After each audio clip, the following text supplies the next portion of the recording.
Hey guys and girls, it's Ken here from OK Portugal, and welcome to another episode of Portugal Farm Life. We're on our beautiful farm here in Castelo Branco district of Central Portugal, and if you've been watching our videos for a while, you'll know that things look very different here right now. We had this massive heat wave that basically started in July, lasted the whole of July. I mean, it's August, it's August the 10th now, and we've still got extreme temperatures. Now in July we were seeing temperatures of like 40 degrees up to 43 degrees, which is about 105 degrees to 110 degrees Fahrenheit. So really hot. It was actually record-breaking weather, and our farm actually suffered quite a lot because of it. We've had about 50% of the rain that's supposed to have fallen between October last year and where we are right now, and it's reflected in just how dry and dusty and arid everything is right now. I mean, on a regular summer, things do get quite dry, but not like this. Next month will mark 3 years since we moved to Portugal, and just under 3 years from when we moved into this farm. Now, fortunately for us, when we bought this farm, it already had a whole bunch of mature trees. And a lot of these trees are quite drought resistant. We've got all these olive trees. We've got, this olive grove, another one down there. And we've got sort of citrus trees, persimmon trees, there's an orange tree there, black walnut, some nishpera trees. But the ones that we do actually have to water or worry about are these little ones. So we got these, I think, about 2 years ago. This is a little lemon tree, and I would say every week or so I've been putting down about 10 litres of water. It seems to be working. This one over here is a plum tree. It's actually called Stanley plums. That's the variety. And I know that we've got a viewer called Stanley, and I like making jokes about his plums. And then we've got this little easy peeler citrus one over here, which also again needs a little bit of support. But apart from those little baby trees, and also what we call Gina's lady garden, which is in the background here, that's actually her, it's like a little flower garden. We don't irrigate anything, so nothing gets irrigated.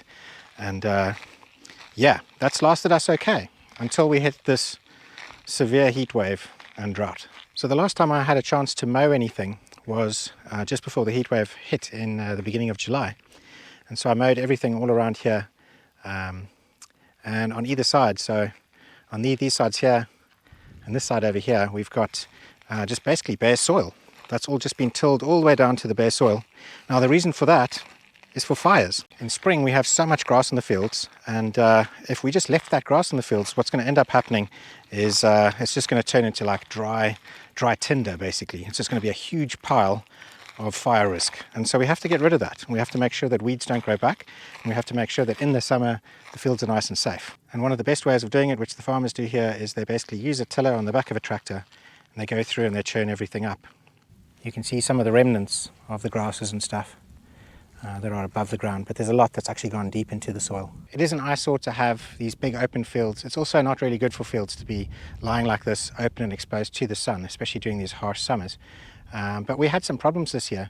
We've actually had a failure with the crops that we tried to grow.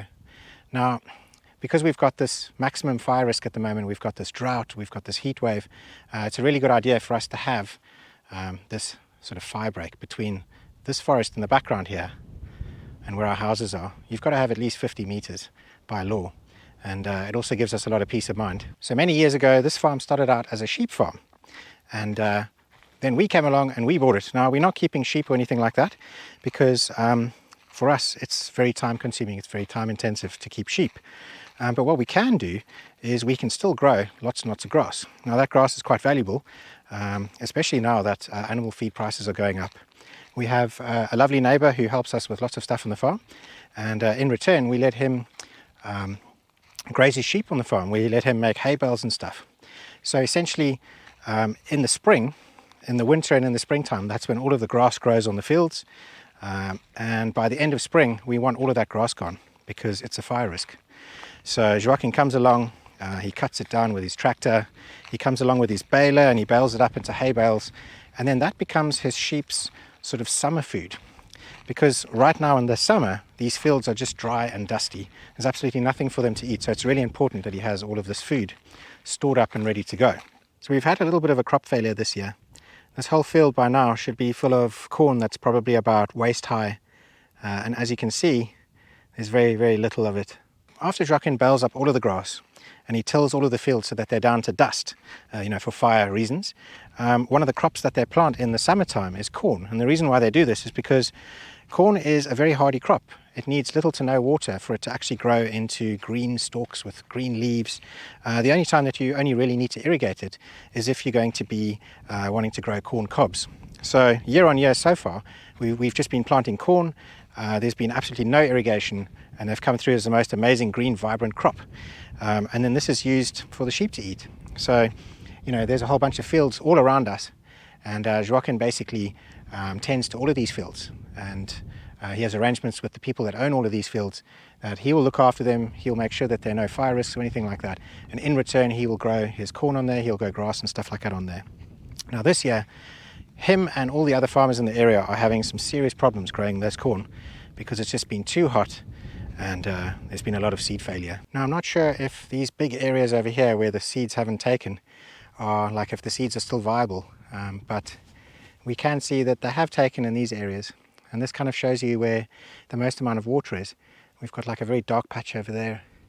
We also have another sort of dark patch just up here, and that is actually, I think, fed from one of our wells, so the ground's a bit wet there. But this kind of shows you where all of the water is lying on the land.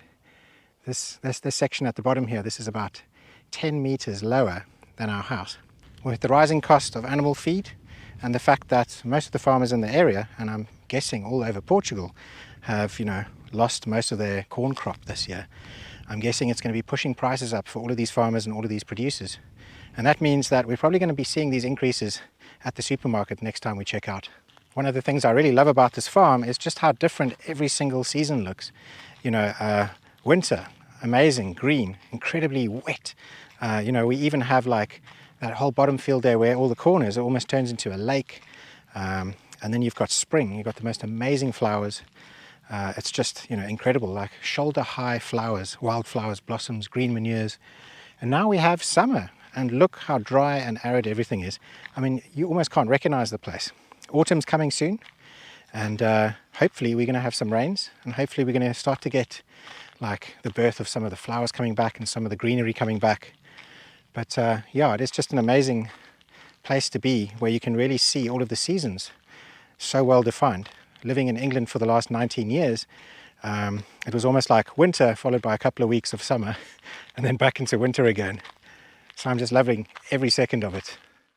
We're here at our main vineyard, and this is the one that's just to the side of the house, or just in front of the house. And again, we don't irrigate any of these things. So on a normal year, we don't have any problems with irrigation, but this hasn't been a normal year. So things aren't looking too bad over here. We can see we've got some nice grapes that are growing, and if you taste a couple of them, they're starting to taste like they're nearly ready. But it's not all good news, I'm afraid.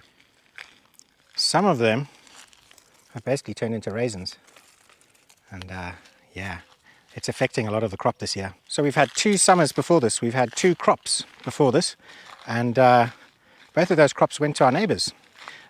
We don't actually have any equipment yet to make our own wine, and this was going to be the year where I bought some equipment to make wine. We were actually looking like we were about to have a really good harvest this year, because the first 2 years we had these terrible hailstorms. Those hailstorms came in the spring, and when all of the little flowers, all the little buds were starting that were going to turn into the grapes, those all got knocked off by the hailstones.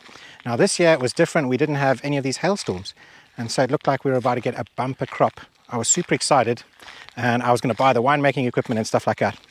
But now I don't really think it's worthwhile to spend the money on this. I think I'm going to wait till next year, see what happens, and see if it's worth investing in it then.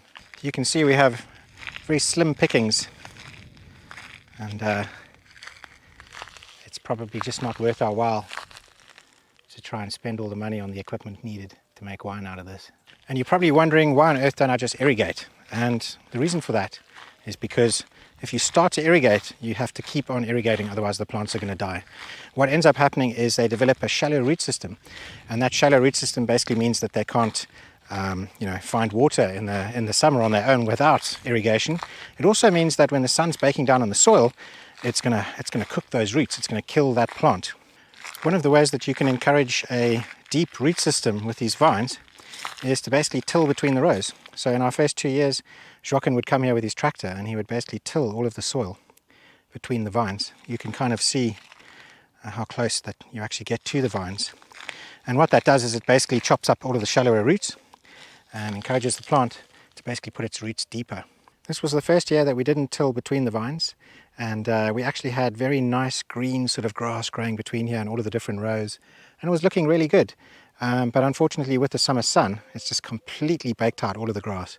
We want to try and get away from tilling as much as possible. You know, it obviously does destroy like the top layer of soil. Fortunately the tiller doesn't really go in that deep, only goes in a couple of inches, but still, you know, we want to try and move away from that.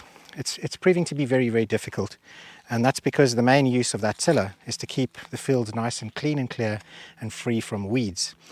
In the summertime, when you have a maximum fire risk level like what we have now, you can't use a strimmer, you can't use a lawnmower, you can't use a tractor. And so imagine if these fields were absolutely full of waist-high dry grass and ready to burst into flame, we would have a serious problem. On our front field we have this really large irrigation well. This is actually one of our 2 wells. But this one, as you can see, is uncovered, and so it's open to the elements. We've got all sorts of animals in here. I can see some little frogs down there, and at the moment the water level is quite low. Now the water is usually, you can see the sort of stain level. So we're about, I don't know, 2.5 meters from the stain level, and it drops down 8 meters. So we've got about 5.5 to 6 meters of water sitting down there. Absolutely plenty.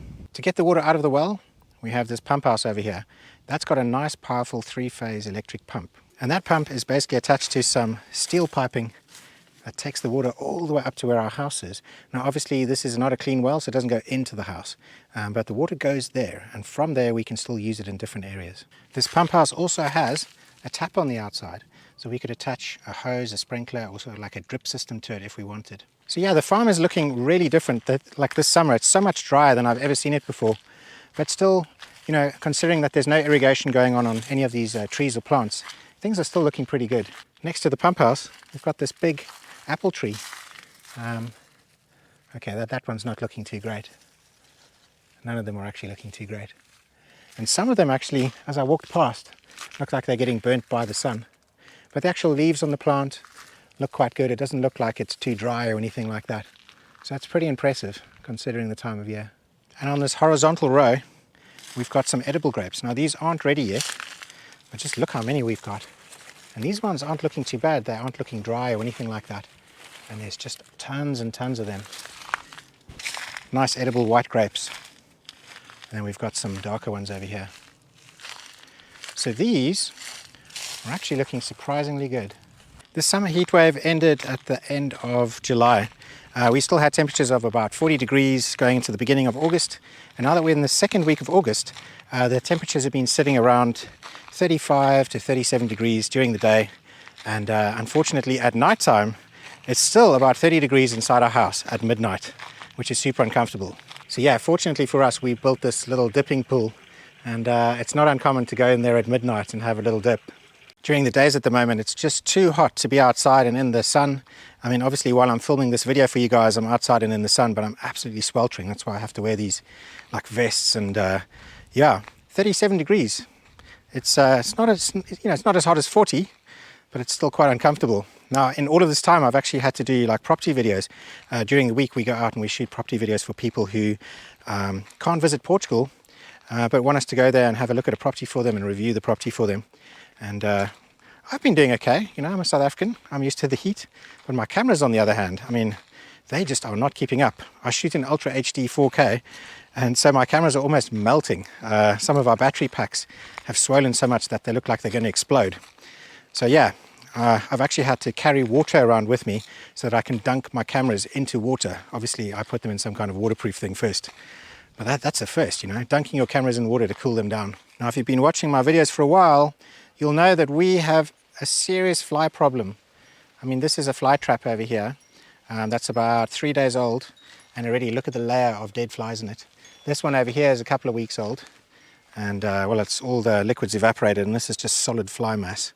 So really disgusting. So in the first 2 springs that we moved into this farm, there was really large African dust storms, and they basically blew a whole bunch of dust from the Sahara Desert in Africa across the Mediterranean and all over Europe.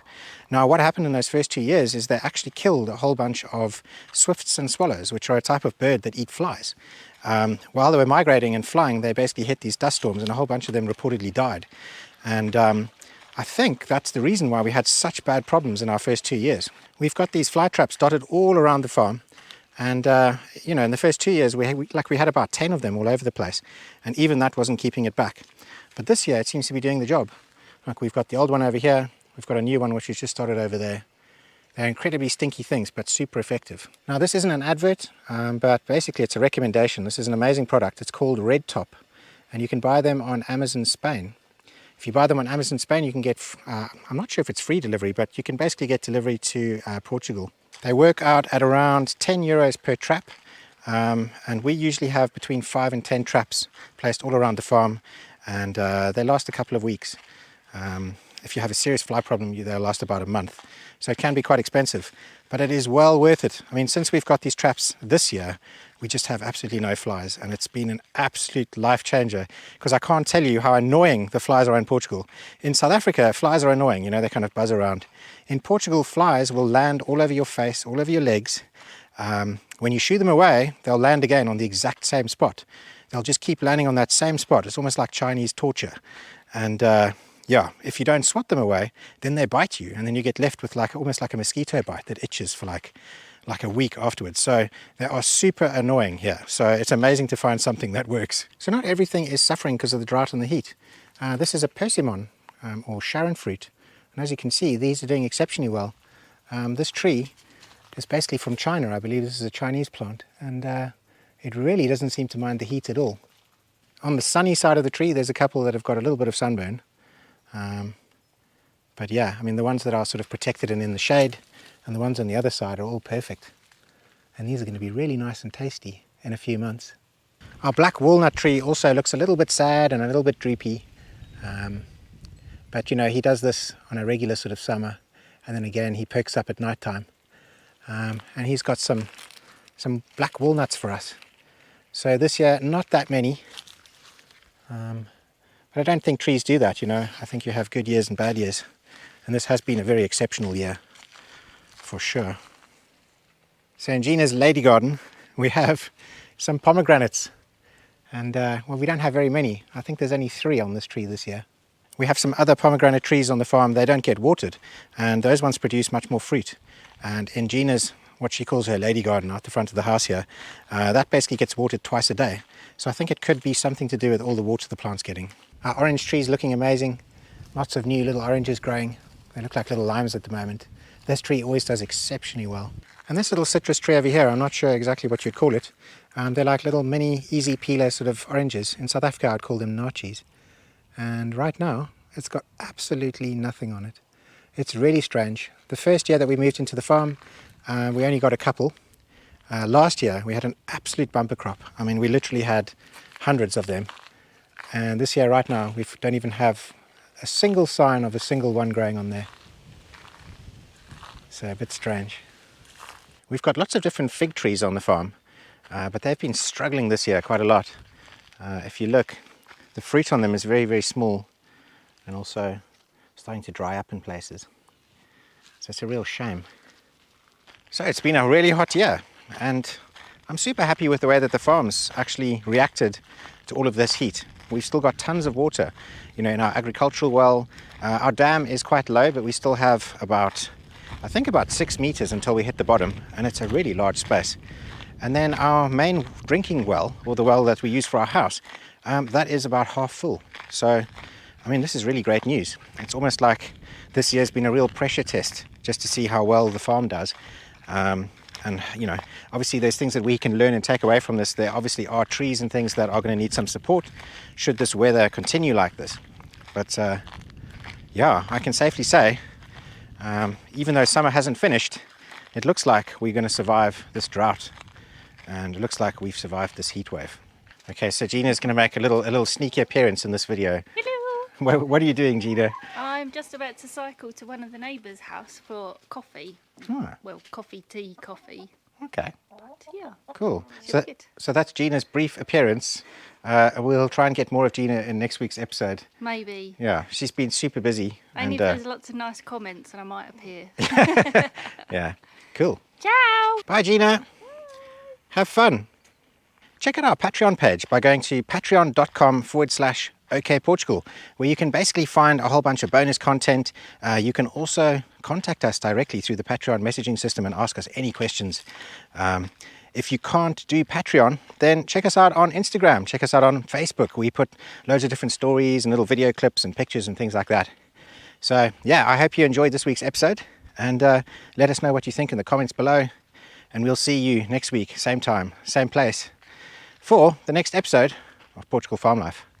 Ciao.